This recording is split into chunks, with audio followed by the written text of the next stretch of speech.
Well, now are like 3 weeks since I started this project.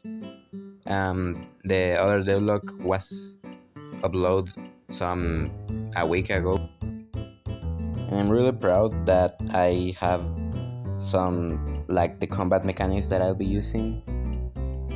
Like here you can see how should the enemies move towards the player.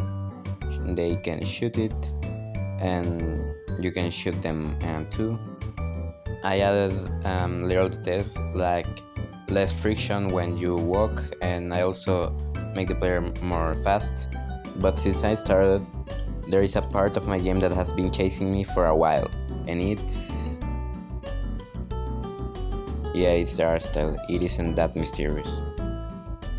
In fact, the art style of your game is one of the most important parts of literally all games. There are lots of indie games that have their own art style. And yeah, there's a Pino video where he talks more about that.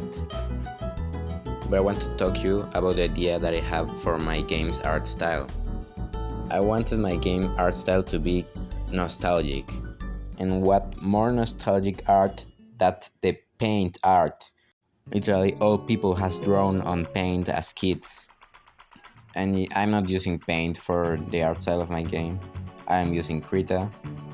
But I wanted that doodle or bad lines that the paint pros have.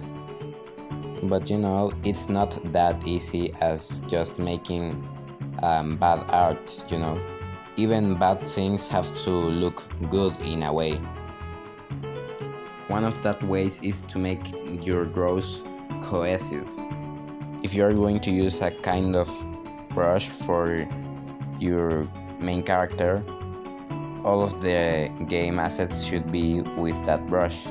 And this doesn't apply only to games, it applies like to all things like animated series. The Simpsons has its own book of rules for making a character and its animation. So my game's art style also have its rules. The main rule is that the inner line has to be smaller than the outer line. The second rule is to use the palette that I got from Last Pick.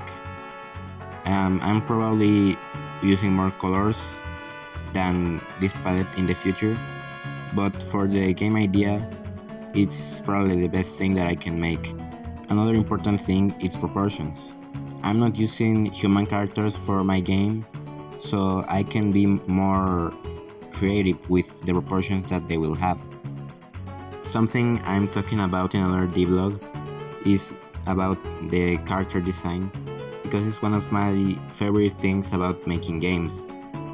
And the most important part of my game's art style is that all the art will be done with mouse. And yes, it will be easier to do it with a tablet, but I want to use the mouse for the nostalgia fact that I talked to you about before. And applying all these rules, I got this result. As you can see, I added a squash and stretch animation and also a little shader, but I scrapped it later. And that's it. See you later on another devlog.